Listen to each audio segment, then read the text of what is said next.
Hello everyone, hope everybody is healthy and fine.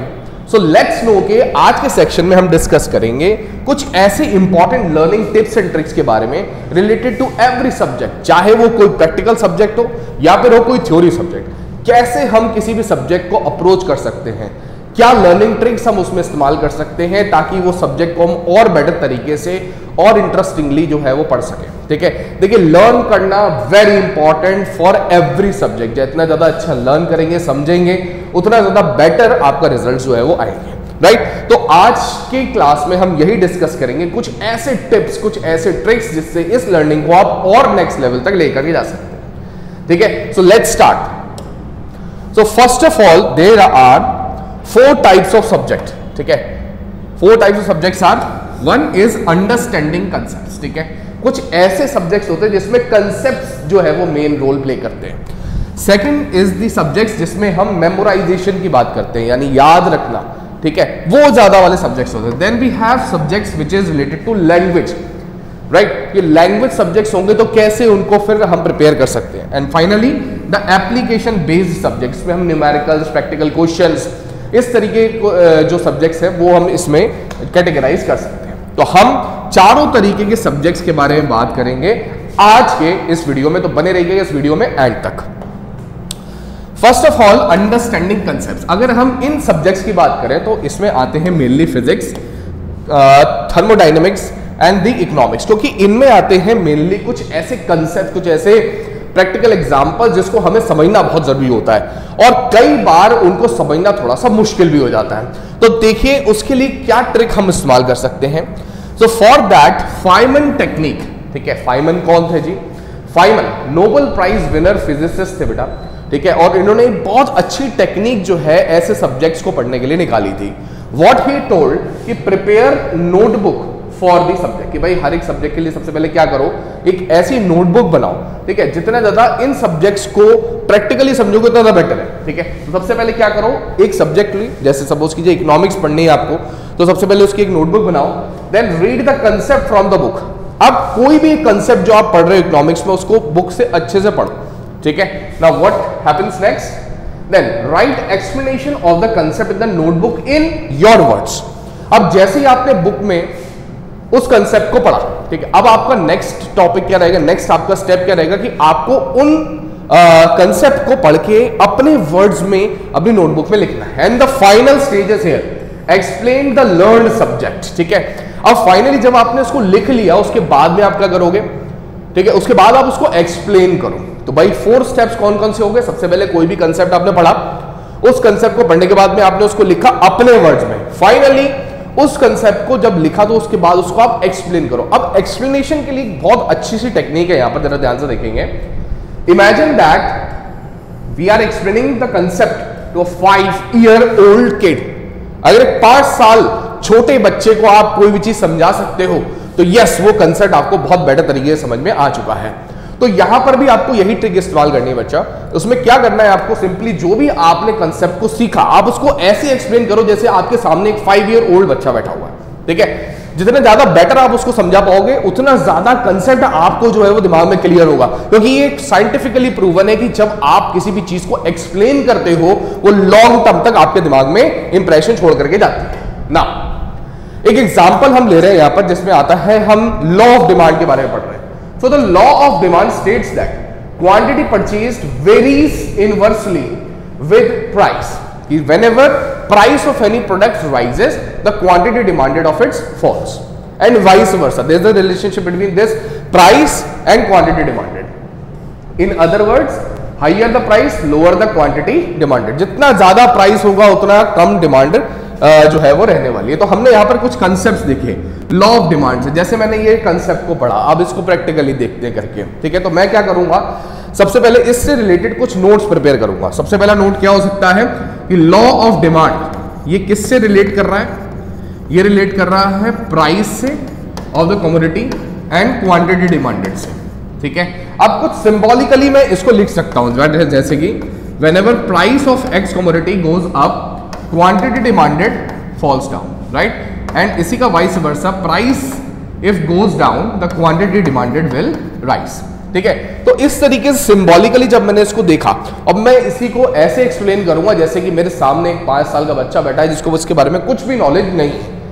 जब मैं उसे एंड टू एंड इस सब्जेक्ट के बारे में, इस टॉपिक के बारे में एक्सप्लेन करूंगा बेटा, तो वो बहुत ज्यादा बेटर तरीके से आपके भी माइंड में क्लियर होगा, राइट। सो सबसे पहले एग्जांपल अपन ने इसका देखा, राइट, कि इस तरीके से हम इस लर्निंग टेक्निक को यूज करके अच्छे से किसी भी कंसेप्ट को यूज कर सकते हैं। Now if any content or law is difficult or complex, then we can refer to the images of the respective topic for better understanding। कई ऐसे कंसेप्ट होते हैं, कई ऐसे टॉपिक्स होंगे ऐसे ही सब्जेक्ट्स में जो कि आपको थोड़े कॉम्प्लेक्स लगेंगे, कोई बात नहीं भाई, तो हम उसको इजीली गूगल पर सर्च कर सकते हैं, उससे रिलेटेड इमेजेस को सर्च कर सकते हैं, ताकि इमेजेस जो है वो लॉन्ग टर्म एक्सप्रेशन आपके दिमाग में छोड़ करके जाती है। Okay, now one more example is there that says we can read daily newspaper and also practice we can read any article or news from newspaper and explain it to the parents। तो ये बहुत simple सी technique है, आप अपनी day to day life में भी इसको इस्तेमाल कर सकते हो। क्या करोगे भाई, जो भी आपका डेली न्यूज़पेपर आता है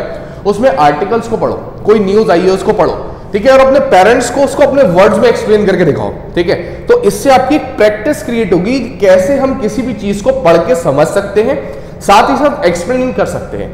जब तक एक्सप्लेनेशन क्लियर नहीं होगा बेटा, तो आप उस चीज को और ज्यादा बेटर तरीके से नहीं समझ सकते। ये जितने भी सब्जेक्ट्स आपको बताए गए रिलेटेड टू दिस कैटेगरी, देखिए सारे बड़े ही इंटरेस्टिंग सब्जेक्ट्स हैं, लेकिन हम इसको कहीं ना कहीं वो रटने, हर एक सब्जेक्ट को एक ही तरीके से बेटा जी हम अप्रोच करते हैं, विच इज वेरी रॉन्ग, ठीक है। तो हमने आज सब्जेक्ट को उसी तरीके से कैटेगराइज भी किया है कि किस सब्जेक्ट पर किस तरीके से स्टडी अप्रोच हमारी होनी चाहिए। ओके, ना सेकेंड पार्ट, सेकेंड कैटेगरी जो आती है सब्जेक्ट्स की, दैट इज द मेमोराइजेशन, याद करना, ठीक है। तो वो कौन से मेमोराइजेशन वाले सब्जेक्ट्स हो सकते हैं? This can be civics, history, law, biology. जैसे हम बात करें लॉ की, तो लॉ में कुछ ऐसी लैंग्वेजेस होती है बेटा जिनको हमें याद करना ही पड़ता है, रटना ही पड़ता है, क्योंकि हम लॉ बना नहीं सकते, we just follow the law, right, ऐसा बोला जाता है। दैट इज वाई जैसा हमारी बुक्स में लॉ की लैंग्वेज लिखी है, that we have to memorise, and the same thing applies with history, civics and biology also. Now let's see हम ऐसे सब्जेक्ट्स को किस तरीके से प्रिपेयर कर सकते हैं। So what does our brain remember well, हमारी जो दिमाग है, हमारे दिमाग में क्या चीजें हमें लॉन्ग टर्म में याद रहती है, बताइए जी। देखिए, things we are emotionally attached to, ऐसी चीजें जिससे हम बहुत ज्यादा इमोशनली अटैच्ड है ना, केवल वही चीजें ऐसी हैं जो हमें बहुत लंबे समय तक याद रहती भी है, जैसे कि लव, अफेक्शन, एंगर, सैड, ऐसी कुछ ऐसी फीलिंग्स हैं जो अगर हमारे सब्जेक्ट से हम जोड़ दें तो हमें बहुत लॉन्ग टर्म याद रहने वाली चीज है। Now second thing what we remember for the more time, that is things which open up multiple senses, कि भाई कुछ ऐसी चीजें जिसमें हमारे मल्टीपल सेंस ऑर्गन्स जो है वो काम आ रहे हैं। फॉर एग्जाम्पल हम फूड की बात करते हैं, तो हम खाना केवल खाते नहीं है जी, खाने को हम स्मेल भी करते हैं, ठीक है। तो नेक्स्ट जो सेंस ऑर्गन है अदर देन आवर टंग, वो कौन सा यूज हुआ, वो हमारी नोज यूज की जाती है। फिर हम उसको फील करते हैं, उसका टेक्सचर कैसा है, फॉर दैट हम अपनी स्किन का यूज करते हैं। तो more than one sense organ अगर किसी में इन्वॉल्व है तो वो एक लॉन्ग टर्म तक हमें याद रहता है, right. So here the example is given कि we not only eat food, we also smell it. Sometimes food has audio too. कई बार ऐसे हम चीजें ऑर्डर करते हैं रेस्टोरेंट में जाकर के, सिजलर्स वगैरह, राइट, तो उसमें एक अलग सा साउंड भी आता है, ठीक है, जो बड़ा अच्छा लगता है सुनने में। तो एक लॉन्ग टर्म हमारी मेमोरी जो है उससे क्रिएट होती है। Now the more senses are involve into anything, the last it will memorise, कि जितना ज्यादा आपके सेंसेस उसमें इन्वॉल्व रहेंगे उतना ज्यादा समय तक आपको वो जो है वो याद रहने वाली है, ठीक है। तो ये बहुत इंपॉर्टेंट चीज है कि जितना ज्यादा आप सेंसेस को इन्वॉल्व करो लर्निंग में। नाउ कैसे इसको किया जा सकता है? तो one trick is there, that is the memory palace, कि आप एक मेमोरी को पैलेस को बिल्ड करो। कैसे बिल्ड किया जाता है मेमोरी पैलेस, आज मैं आपको दिखाता हूं। देखिए, create story line for learning the concept, कोई भी स्टोरी लाइन आप क्रिएट कर सकते हो, ठीक है, चाहे वो कोई एक फनी स्टोरी हो या फिर आप अपने इवन घर पर किसी आर्टिकल्स को देखते हुए भी उस स्टोरी को क्रिएट कर सकते हो, राइट। कैसे किया जा सकता है? तो एक एग्जाम्पल के थ्रू देखते हैं अपन। फॉर एग्जाम्पल, जैसे हमें एक कंसेप्ट याद करना है कि भाई गांधी जी जब इंडिया में आए हैं तो उन्होंने आते ही कुछ सत्याग्रह जो है वो स्टार्ट करे थे। तो अब कब ये आए थे, कब स्टार्ट करें, उसके लिए हम एक स्टोरी लाइन जो है वो क्रिएट करते हैं। चलिए आइए देखते हैं। यहाँ पर एग्जांपल के तौर पर Gandhi ji return to India in 1915, सबसे पहले गांधी जी आए हमारे 1915 में रिटर्न किए India. Then he started understanding the things for 2 years। फिर उन्होंने आकर के अच्छे से सब चीज़ों की स्टडी करी, हाँ ठीक है साहब इंडिया में क्या चल रहा है कैसे नहीं चल रहा है, 2 साल करीबन इस स्टडी में लगाया। देन फर्स्ट सत्याग्रह इन्होंने सबसे पहले कहाँ पर स्टार्ट किया, बिहार में, जो कि 1917 में किया। एंड नेक्स्ट इन्होंने स्टार्ट किया कहाँ पर, खेड़ा डिस्ट्रिक्ट में। तो हम इसको मेमोराइज करने के लिए कुछ ऐसी मेमोरी क्रिएट कर सकते हैं कि सपोज कीजिए आपके रूम का लेफ्ट कॉर्नर जो है दैट इज दी खेड़ा या बिहार, एंड राइट कॉर्नर जो है that is the Kheda district, right. When you are entering into the room that is the कि उस समय पर घड़ी में समय कितना हुआ होगा, 1915, राइट। 1915 टाइम हुआ, that means Gandhi ji return to India at 1915। And at left यानी सबसे पहले इन्होंने कहां पर सत्याग्रह स्टार्ट किया, बिहार में, एंड राइट यानी कि खेड़ा, ठीक है। तो इस तरीके से अपने विद इन द रूम आपने मेमोरी पैलेस को जो है वो क्रिएट किया, और इस तरीके से यूज करके आप कई भी बड़े से बड़े कंसेप्ट को यूज कर सकते हो, लर्न कर सकते हो, ठीक है। एक एग्जांपल इसका देखते हैं। किंग हेनरी डाइड अनयूजुअली, कोई भी यूनिट इसमें आप जो है वो लिख सकते हैं, ड्रिंकिंग चॉकलेट मिल्क। अब यहां पर अगर आप देखेंगे तो एक ट्रिक्स होती हैं, आपने देखा होगा जितने भी मेजरमेंट के सिस्टम्स होते हैं, ठीक है, किलोग्राम क्या है, मीटर्स क्या है, सेंटीमीटर क्या है, इनको याद करना थोड़ा सा मुश्किल होता है। उसी के लिए ये एक छोटा सा मेमोरी पैलेस क्रिएट हुआ है, जिसमें हमने एक सिंपल सा सेंटेंस यूज किया है, क्या, king Henry died unusually drinking chocolate milk, कि भाई किंग हेनरी जो थे उनकी मृत्यु हो जाती है, कैसे कि उन्होंने ड्रिंक किया क्या, चॉकलेट मिल्क, ठीक है ना। यहां पर अनयूजुअली की जगह पर कोई भी यूनिट जो है वो हम पुट कर सकते हैं। If we are referring to any length then हम इसमें मीटर यूज करते हैं, ठीक है, केजी यूज कर सकते हैं, किलोग्राम, ठीक है जी, gram, and third one which is litre, right. तो इस तरीके से हम यूनिट्स को यूज कर सकते हैं यहां पर। और कैसे, देखिए अपन इसको यूज करके ये चेक कर सकते हैं कि भाई कितने किलो में कितने हेक्टो होते हैं, ठीक है। तो उसके लिए एक छोटा सा इस टेबल को अपन रेफर करेंगे। देखिए एक एक लेटर स्टार्टिंग वाले जो है वो अपन ले लेंगे, ठीक है। जैसे फॉर किंग हमने लेटर लिया किलो, किलो से बना क्या, के से बना क्या, किलो, ठीक है। फ्रॉम हेनरी लेटर लिया कौन सा, एच, तो यहां पर एच से बन गया क्या, हेक्टो। डाइड डी, तो डी से बना क्या, डेका, ठीक है। Same way metre, litre and gram जो हमारे अनयूजुअल हमने यूनिट्स लिखे थे, then we have deci and finally the centi, ठीक है। सो इस तरीके से आपने यूज करके देखा कि हर एक में 10-10 का गैप्स भी होता है, तो आप याद कर सकते हो सीधा सीधा, इतना लंबा याद करने की जगह एक छोटा सा सेंटेंस कि King Henry died unusually drinking chocolate milk, right. तो ऐसी कुछ टेक्निक्स आप यूज कर सकते हैं whenever you are studying this kind of subjects. ऐसे कुछ कंसेप्ट जब भी आप यूज कर रहे हैं, लर्न कर रहे हैं, तो आपको ऐसी टेक्निक्स जो है वो इस्तेमाल करके लॉन्ग टर्म तक मेमोराइजेशन रह सकता है।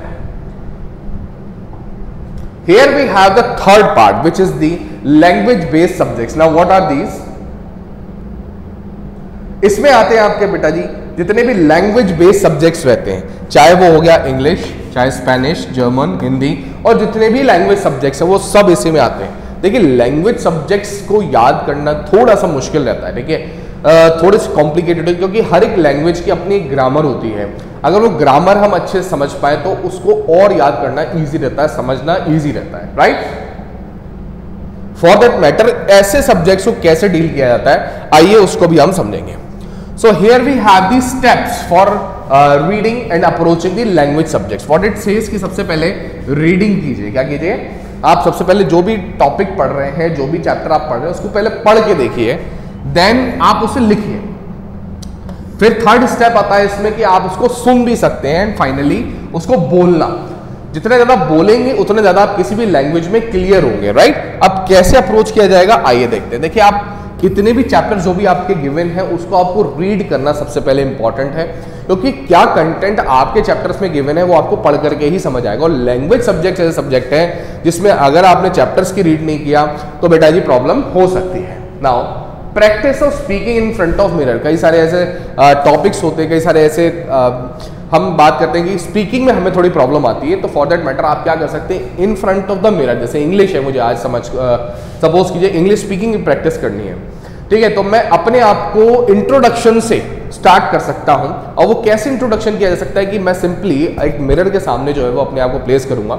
फाइनली अपने आप को कैसे इंट्रोड्यूस किया जाएगा नेक्स्ट पर्सन को इनटू इंग्लिश, ठीक है, आपको वो जो है वो एक्सप्रेस करना है ताकि आपको पता लगे कि whenever you are presenting yourself to somebody तो आप कैसे जो है वो अपीयर होते हैं, right. So that is why you can also practise in front of the mirror. Finally we can also refer to applications. कई सारी ऐसी एप्स आज की डेट में आ चुकी हैं जिसमें लैंग्वेज सब्जेक्ट से रिलेटेड कई सारा डेटा भी अवेलेबल है, तो उसको और ईज करने के लिए हम ऐसी एप्स को भी यूज कर सकते हैं। Okay, finally the application based subject जिसमें हमें सबसे ज्यादा प्रॉब्लम आती है, इसमें मेनली सब्जेक्ट्स आते हैं मैथ्स, अकाउंटेंसी, मैकेनिक्स। ये कुछ ऐसे सब्जेक्ट्स हैं जो हम डील भी करते हैं और हमें समझ नहीं आता कि हम इसको किस तरीके से जो है वो अप्रोच करें। तो देखिए ऐसे सब्जेक्ट्स के लिए क्या अप्रोच रहने वाली है, दैट वी विल डिस्कस।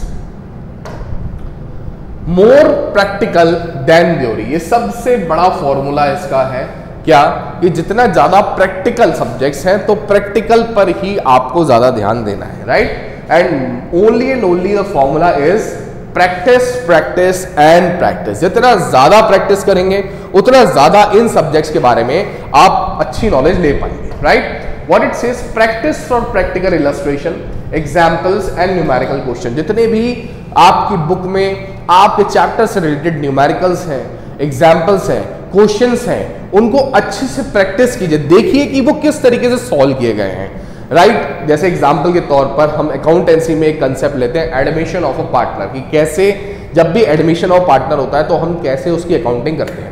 अब इस कंसेप्ट को पढ़ना और उसकी प्रैक्टिस करना दो अलग अलग बातें हैं।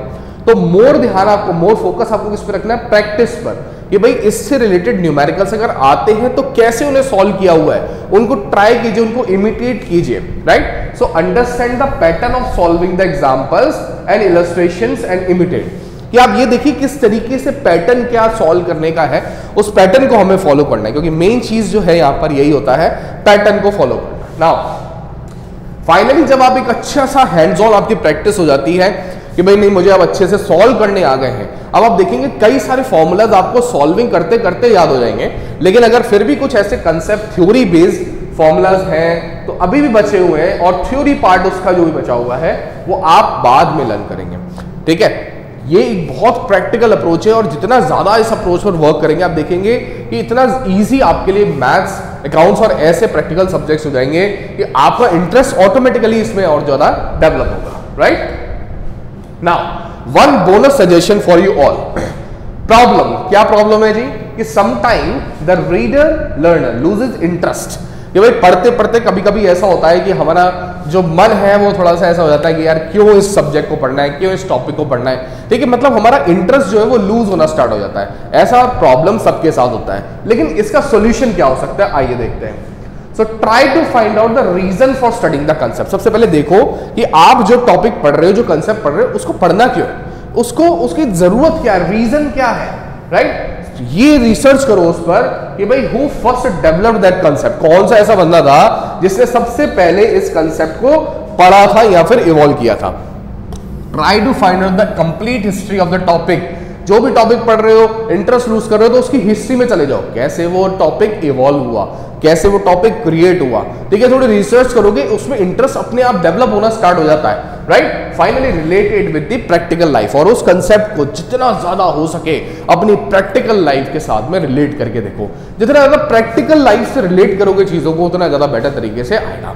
एक और बोनस टिप आपके लिए, क्या कि भाई जितना ज्यादा फनी एलिमेंट्स आप यूज करेंगे, राइट, किसी भी चीज को याद करने के लिए, वो चीज आपको और बेटर तरीके से याद की जा सकती है और ज्यादा लंबे समय तक याद की जा सकती है, राइट। तो हर एक कंसेप्ट के साथ में, हर एक टॉपिक के साथ में एक फनी एलिमेंट को ऐड कीजिए, कोई जोक, कोई नाम, ऐसों को ऐड कीजिए और उसको फनी वे में याद करने की कोशिश कीजिए, क्योंकि फन हमें लॉन्ग टर्म तक याद रहता है, विजुअलाइजेशन हमें ज्यादा समय तक याद रहता है, राइट। तो अगर कोई भी हिस्ट्री पढ़ रहे हैं तो उसको विजुअलाइज करने की कोशिश कीजिए, लंबे समय तक आपको ये याद रहने वाला है, राइट। तो पूरी मुझे आशा है कि भाई आपको आज की वीडियो से काफी मदद होगी आपके टॉपिक्स को, आपके सब्जेक्ट्स को ज्यादा से अच्छे से याद करने के लिए।